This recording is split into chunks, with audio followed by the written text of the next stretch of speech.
Good evening. We'd like to begin the Genie Bridge Town Council meeting this evening. It's September the 28th, 2020 at 7 p.m. and another work meeting. I'm sorry, something just happened to my camera, so you will not be able to see me.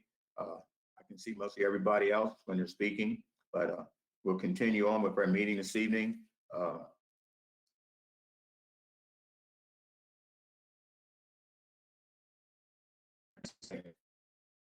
It is 7 p.m. and we're going to start. We'll open our meeting with approval of the minutes and operating statements from the. I make a motion that we approve the August operating statements, August 24, 2020 public hearing minutes, August 24, 2020 council meeting minutes, September 14, 2020 work session minutes, and Quantum's financial statement for August 2020. I'll second it.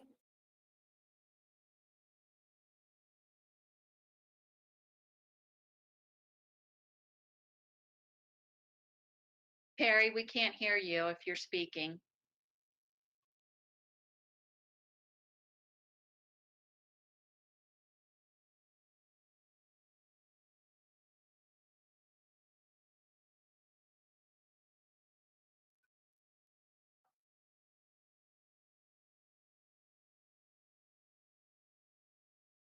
Perry,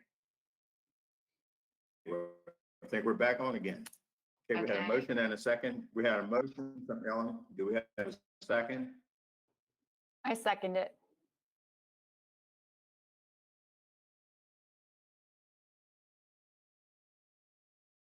all right, we lost you again, Perry.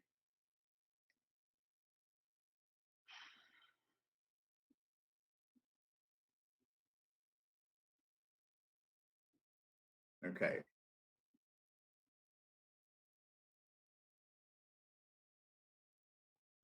Perry,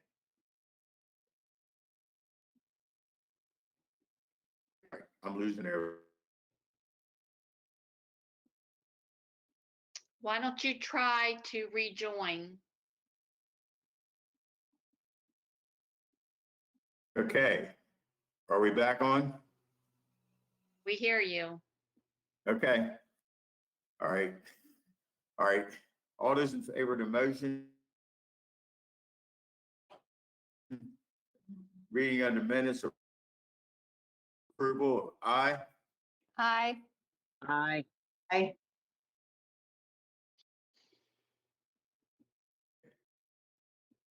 Okay. No. Okay. Minutes approved. Okay, we're going to move on down to the mayor's report. Still hear me now, Dawn? Yeah, you're in and out, but go ahead.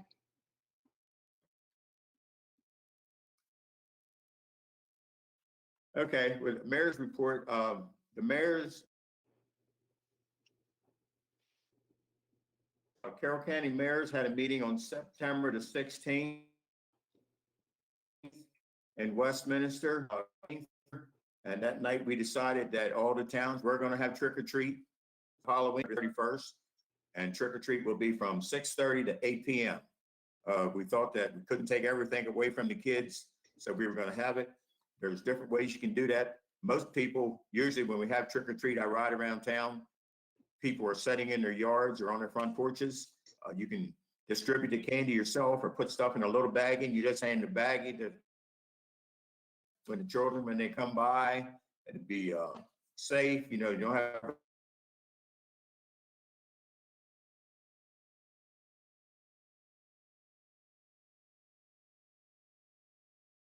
All right, Perry, we can't hear you again.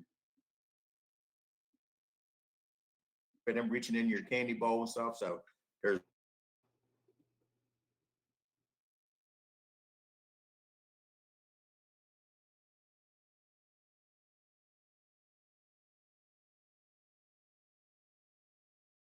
Okay, everybody hold on. I'm going to send him a message.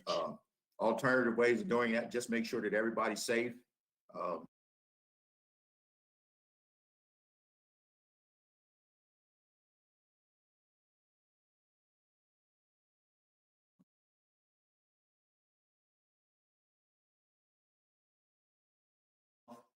on September.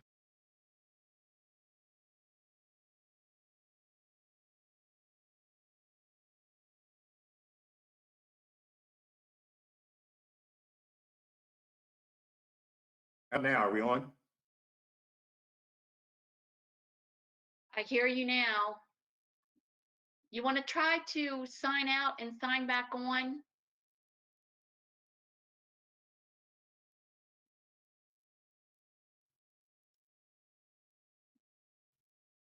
Okay, you're saying that I'm owning in and out.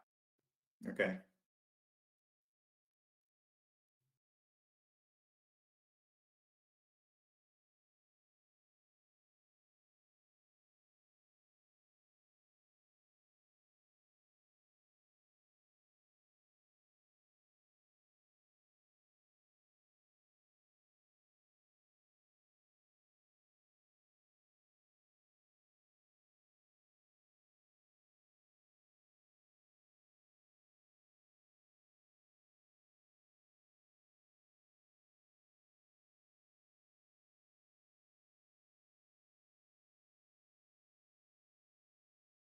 All right, I'm gonna call him and see what, and John, if you have any suggestions, if we can't get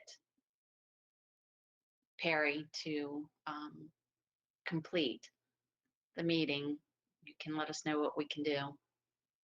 Did he call in on his phone? Is that what he's trying to do?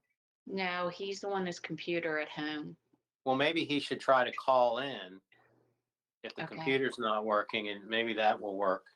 All right, I'm gonna call him on the phone.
Right Can you now, hear me?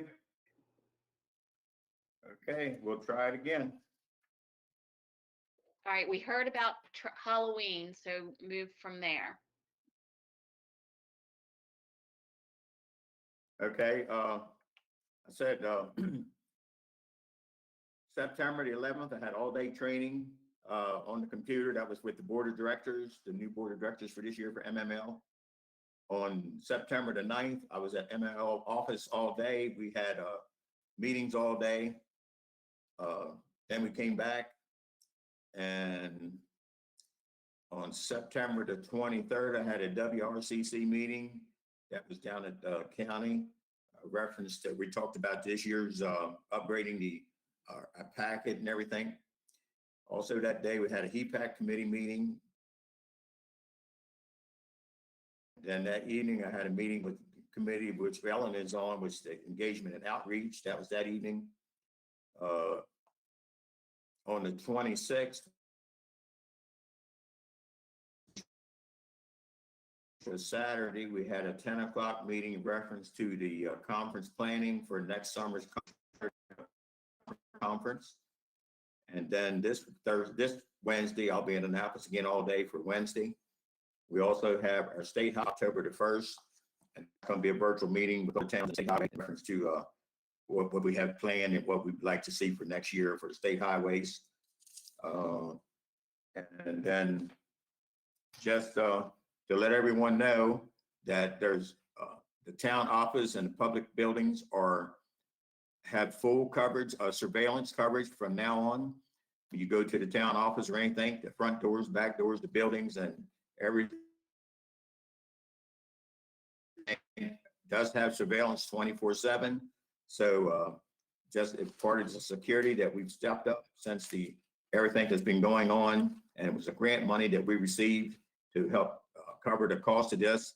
We have had incidents in the past where we've had irate customers come in and threaten to burn down the building and do different things and cuss out the clerk, spit on the windows and things like that.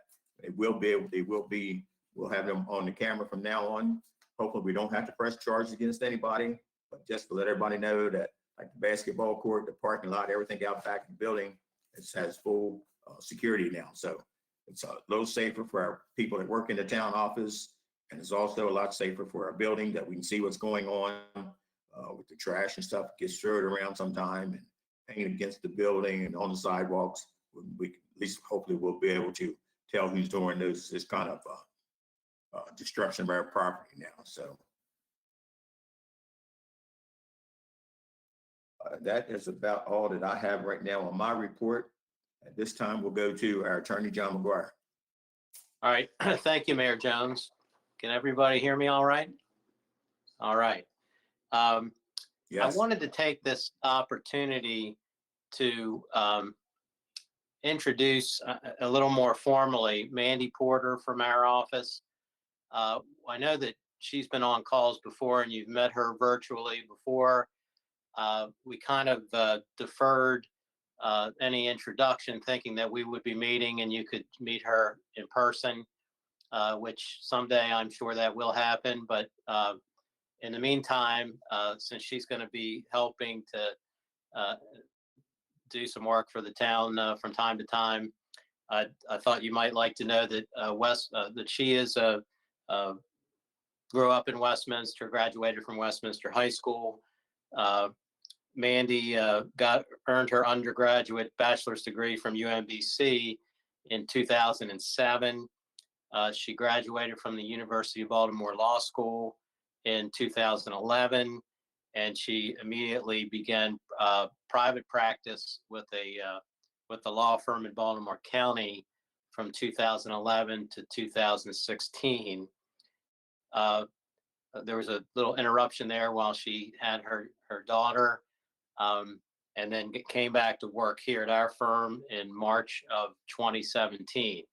So she's been with us a little over 3 years, and we've been happy to have her, and hopefully you'll get to meet her soon. But I thought that now would be just as good a time as any to give you a little bit more background on Mandy. And Mandy, is there anything else you'd like to add to that? Nope. I look forward to meeting you all again in person. This has been an interruption, I know, for all of us, but I do look forward to getting back to normal. I appreciate you all allowing me to be a part of this, and I look forward to working with you all in the future. Thank you. Yeah, I neglected to mention that Mandy's husband, Mark, is a graduate of Francis Scott Key High, and her daughter's name is Mackenzie. Yes. And if you're lucky, you'll get a chance to meet Mackenzie. Maybe she'll be up at the carnival someday when we have a carnival again. So anyway, into the agenda. It's listed as update on the solar site plan, but really there are a couple parts to that. As part of the whole process, I think I mentioned to you that we were working on the annexation plat with the surveyors for the developer.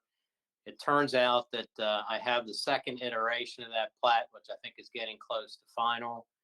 And it looks like the total acreage to be annexed will be 69.6 acres or thereabouts, subject to some refinement, but I think that's pretty close. And the way that, under the agreement, the developer will have to initiate the annexation prior to the start of construction.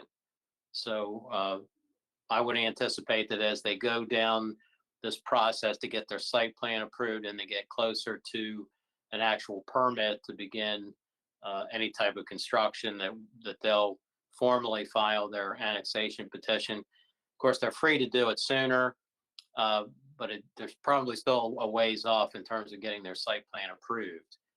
And along those lines, you all may know that Ned Cuman attended a technical review committee meeting at the county today on that site plan. And the county is starting to generate some comments on the site plan. It's still early in that process, but this was an opportunity for the developer to hear and get some letters and written comments about the first version of the site plan that's been reviewed. So it's in the process.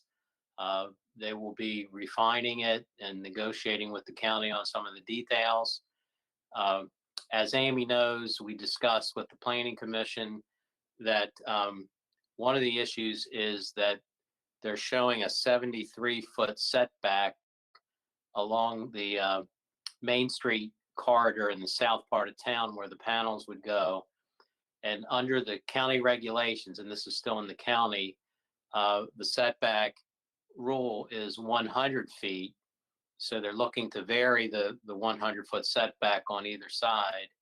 And under the county regulations, the County Planning Commission can authorize a reduction down to the 73 feet. But the trade-off would be some type of screening or landscaping or buffering. So based on the comments that Ned got at the Union Bridge Planning Commission meeting, he made it known that the town has some concern about a reduction of the setbacks on either side of Main Street, and that we would like to see a justification before taking a formal position as to why the developer needs that variance. And at some point, the town then would be in a position to take a position before the Carroll County Planning Commission when the developer asks for that variance. So that's all still in the early stage of discussion, but I know that's something that not only the Planning Commission, but the council is interested in. So I know Ned will keep us up to date on how that's progressing. And Ned also asked me to mention that because the town is on the circulation list for these comments that come through the county process, that he has asked that copies of comments and documents and markups of the plan itself all be sent and kept at the town, so that any of you can come in from time to time or when you're in town hall and look at that information to sort of keep abreast of what's happening there.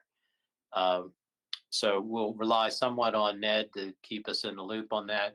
Ned's also in contact with the PPRP people, Fred Kelly, who were instrumental in arriving at some of the design details of the site plan at the Public Service Commission. And so he wants to keep them engaged so that all of the things that the judge ordered are being addressed. And that's part of items that we need to educate the county about that, because they weren't in the middle of that process, so they don't have as much background on that as Ned does and some of us in the town. So that's the first part of an update on the site plan. The second part is that in discussing this before the Planning Commission, Chairman Long made a recommendation that all of the members present on the Planning Commission agreed with, to recommend to the council that the town adopt its own solar zoning regulations And the discussion, that's not something that I had thought about before the meeting. That was something that came from Chairman Long. But the support for it was very strong.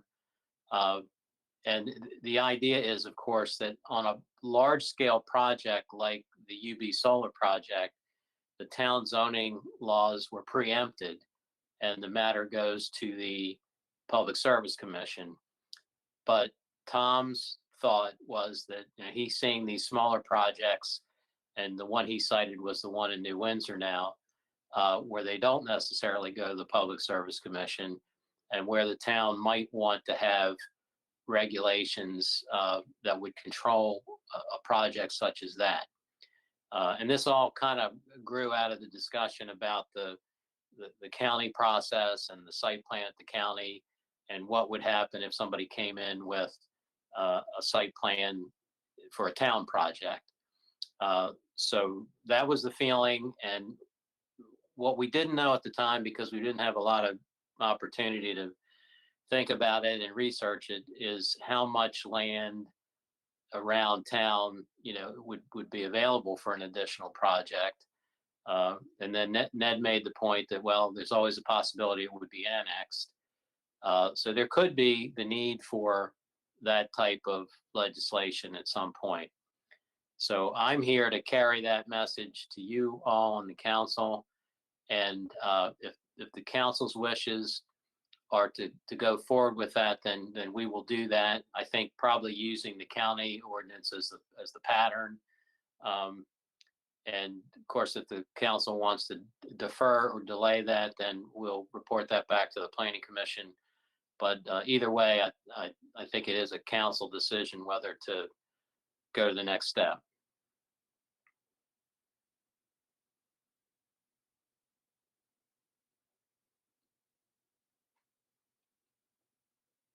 So do I? I'd like for us to consider that, John, go with, similar to the county ordinance, but have our own town ordinance on that. Okay. Is that I know that's Amy's feeling because she was at the Planning Commission meeting. Edgar, Laura, any other thoughts? I feel the same way. I think we ought to move on with it. Okay. I agree. All right. Well, then that'll work similar to the ordinance 316 that was just adopted last month. We'll prepare an ordinance. We'll take a look at what the county does, how it compares with the town's needs, and then bring it to the Planning Commission for recommendation back to you. So that'll take a little bit of time, but it'll be the same cycle. And we'll talk about that here in-house, but probably Mandy will work on that. Since she heard the discussion at the Planning Commission, so she's on top of what they're thinking. Is that just for like solar farms, John, or is that for any solar in town? Like if a resident wanted to put solar on their property for just their use, or is it for just solar farms? It can be either, but my recollection in looking at the county ordinance is it goes from, residential to commercial to industrial, all the different types. What's allowed as a matter of right? What is allowed as a matter of right versus what you might need to get special approval for. And right now, I'm not sure the town has had to make many, if any, decisions on that. But I believe in some of the loose discussion we've had is that on a residential application, as long as it's within reason, I think the town's viewed it as just an accessory use. So that may or may not be the way it ends up if we take a closer look. I know that the county one has, for residential accessory use, has limitations on how much you can put on your property, where you can put it based on the size of your property. Right, and they make the distinction between ground mounted and building mounted. And, I guess we'll have to look at all that and see what works, in the town. Yeah, I wouldn't want us to get too specific on what people put on the roofs of their house, I think that's their property, and, what they put on their roof is, most of the time, is invisible. I mean, you can see it on the roof, but it's not obstructing, the ground value or anything like that. They're people's doing it for the value of saving electricity or whatever in their own home. So I think that's part of, we have to look at the ordinance, that we don't restrict that too much, telling people what they can put on their own roof and everything. But as far as if it's ground mount, I think we should have some say, so it's not an eyesore or something like that. But most of the roof mount, I don't want to make real specific ordinance on that, saying that they can't do it if it's on top of their own roof of their house. That's only my opinion, but. Okay. Any further discussion on that? All right. Then the only other thing I have is just to note that Ordinance 316, which was adopted last month, now authorizes you to appoint a zoning administrator. That was one of the things in the ordinance, even if that person is not a town resident. So it's the ordinance is now effective, and I know it's not on the agenda tonight. It would need to be on the agenda to make the appointment, but the mayor can now make a recommendation, and that can move forward if you desire. Okay, I would, yes, I would like to make a recommendation that Mike Reynolds, which is doing, work for the town, he's there in the office, more frequent. I would make a recommendation that Mike Reynolds would be our zoning administrator. And I'm not sure when that date runs out for that person, but would take over from that position from Chad Green. Okay. My only advice at this point is that we put that on the agenda for next time, so Right. that it's been publicized, and if anybody who's interested would be able to observe, the proceedings on that. So Dawn, I guess that's just something to go on the next month's agenda. Okay, will do. And that's all I have this evening. Thank you all. Okay, thank you, John. Okay, next on my agenda, I have Deputy Calusi. Is Brian with us this evening? I am. Okay, All right, between the dates of August 24th until September 27th, the sheriff's office responded to 58 calls for service within the town limits of Union Bridge. Out of those calls for service, only 3 required reports, which were the following. August 31st at approximately 2:16 p.m., deputies responded to the 80 block of East Albert Street in reference to a malicious destruction of property. Investigation revealed that unknown suspects smashed out 2 windows on a vehicle parked along the street. Case remains open on that one. On September 3rd at approximately 6 p.m., deputies responded to 200 block of East Elmer Street in reference to a domestic assault. Investigation revealed that a boyfriend and girlfriend got into a verbal argument over living arrangements, at which time one of the subjects threw a cup at the other, striking them in the face. No signs of injuries were observed. The victim was referred to the Carroll County District Court Commissioner following charges. While on scene, a third party was identified and discovered that they had an open warrant, at which time they were taken into custody and transported to the detention center without incident. Case was closed by active prosecution. On September 11th at approximately 4:31 p.m., deputies responded to the Union block of North Main Street in reference to a malicious destruction of property. Investigation revealed that a window was broken on the building at the location by unknown means. Case remains open on that. Other notes, due to the COVID-19 pandemic, the annual National Night Outs activities throughout the county have been canceled. However, the Sheriff's Office and Westminster Police Department has teamed up and will be holding a virtual National Night Out during the week of October 5th through October 9th. Please follow the Sheriff's Office Facebook page for a series of crime prevention tip videos. And make sure that you show us support by pushing that like button. Other notes, there has been talks about schools reopening here in the very near future. So please be mindful that when that does occur, watch out for school bus traffic, traveling along roadways, and make sure that you are stopping at all school buses that are utilizing their alternating flashing red lights and stop signs. If you fail to obey the signs, you could face a $570 fine and have 3 points placed on your driving record. And there will be more information coming out. I do know that the school board has installed more stuff on the school buses, so I'll let them share that in the future. Lastly, hunting season has officially started. Calling wildlife and start running for cover. Please use caution when traveling roadways and slow down and focus on the roadways to avoid that accident. Other than that, that's all I have. Any questions or comments? Okay. Thank you, Brian. Okay.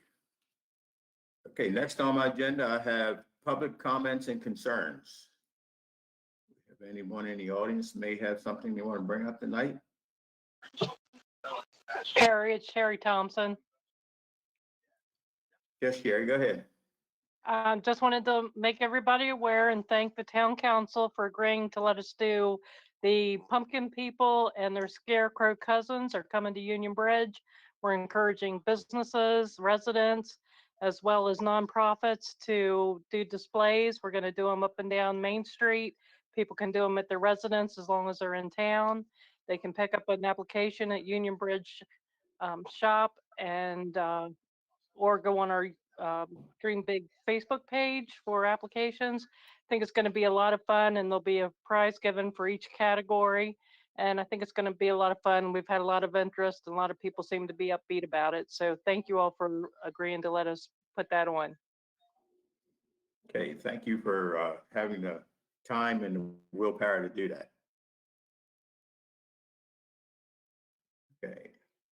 All right, is anyone else, public comments or concerns? Okay, hearing none, we're going to start with committee reports. Laura? I attended the CCRC meeting on September 10th, and I did not have any late calls for this month. That's all I have. Okay, thank you. Amy? Hello. Sherry, just so you know, I'm in charge of the pumpkin for the town, the pumpkin person or the scarecrow, and I will be giving you paperwork. And I just have a question. I haven't had any reports or calls for water since our last meeting. Do you guys want me to put the purple lights at the town parking lot again for the drug awareness for October?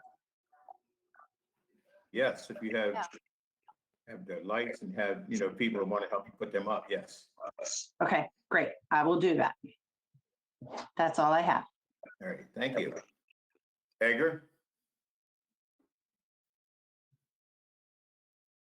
I don't have anything this time. Okay. Ellen? I attended the first meeting for the Engagement and Outreach Committee, our first virtual meeting, which is a lot different, but we got a lot accomplished. And we are going to have the If I Were Mayor contest. At this point, we're brainstorming on options on how to do it if the kids can't make it to the school. And also how to do the reading of the essays and everything if we still can't meet in groups. And I apologize, Perry. I thought I wrote down your theme and I forgot it's not written down. I know that it was together we can do anything or something like that. So could you remind me what that was? Working together, getting things done. Thank you. So we're working on questions on a theme for the essay. Most likely something along that line. We threw out some brainstorming, but it'll take a little longer to get that all together. Also a reminder to continue doing things for the Banner City, Banner Town. So far we have, I think it was 103 who have attended summer conference. So we'll see how many make it through the fall conference to give us a better idea of how many we're gonna have in the end. Other than that, I don't have anything right now. Okay, I guess I come up with that theme, thinking about with all the disruptions that we have in the world today, election year this year and everything. And, it's like I told the committee last week, the Maryland Municipal League and the municipalities have a very good opportunity to show the rest of everybody that we do work together and we can get things done. We can get things done, and we don't have to be disruptive. We don't have to be, destroying people's property or looting and things like that. But I think the MML has the prime spot this year where Maryland can be number one. If they all work together, we represent 157 municipalities. The last census was 1.5 million people.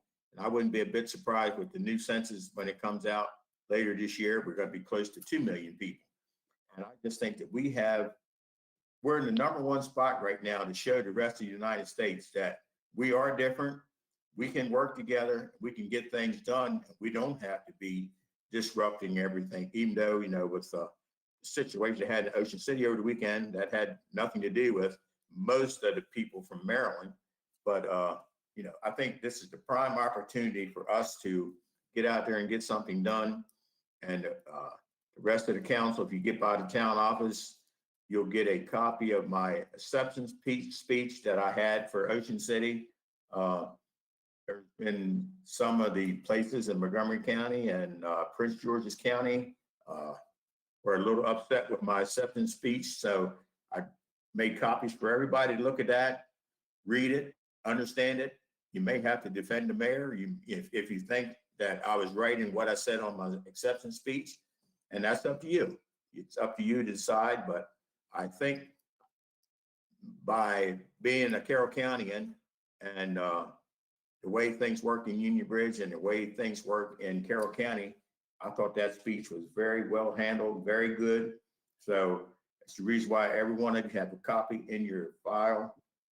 I want you to understand it, just in case you get out amongst the public and you do meet up with some of these people from PG County and all, you can either defend me or whatever you want to do. But I think it's important that you understand what's going on. I don't think I did anything to hurt anybody's feelings. But apparently some people were hurt by that. But just so you have fair warning and you can make up your mind and decisions on that. Did you have anything else, Ellen? Just to say that I was really happy with your theme because it's going to be a lot easier to come up with scenarios and questions than some of the themes we've had over the years. Thank you. Okay, thank you. Okay, now one thing I did forget to bring up, a few weeks ago, there was a sale up on Kraus Mill Road, and I had a gentleman go to that sale because I saw something that was advertised. It was wooden water mains that were from the town of Union Bridge. And I know there's probably mostly everybody in Union Bridge that's never seen a wooden water main. I did purchase those mains, and I'm bringing one down to the town office, and hopefully we'll find a place back in the meeting room where we can display it so people can view that. It's about 8 foot long, about a 5-inch square piece of wood that they took, and they drew a hole all the way through it, and they made a wooden water main. These mains were originally manufactured back in 1836 is when they started making them. Town of Union Bridge had some up until probably 1940s or something like that. So we do have this on display. We will have it on display in the town office. I did give Jerry Stanball, loaned him a section of it to put on display with some of the other displays at the Flood Zone Brewery. Like I say, there's a gentleman that has worked in construction business all his life. He said he's never seen one before. So there will be some literature on that. It's going to be one piece will be displayed at Flood Zone, and we'll have another section of it displayed in the Union Bridge town office. Of course, I bought them, so I'm gonna have a piece of it and I'm gonna have on display at either my residence or down at my workplace or something, but that's gonna be on display real soon, and I'm sure it's gonna be a very good conversation piece because people in our generations have never seen it, and like I say, Jerry Stanball said he's been working in the ground with water lines and pipes all his life, and that's the first time he's ever seen one. So it will be kind of interesting. It's an educational piece for everybody, and we'll have that on display soon. That's all I have. I have here our next meeting, work session will be October the 12th. And I'm not sure, but I think that's 12th is Columbus Day. Columbus Day So we'll change that. to October Um, 5th. October 5th would be fine with me. And our next council meeting will be October the 26th at 7 p.m. So is there anything else to come before the council tonight? Okay, hearing nothing, we're in line for adjournment. Do we have a motion to adjourn? I'll make a motion that we adjourn the meeting. Okay, I'll second that. we have a motion and a second. Are there any further questions? Hearing none, all those in favor, ayes? Aye. Aye. Noes? Motion's adjourned. Thank you very much, and we'll see you next month.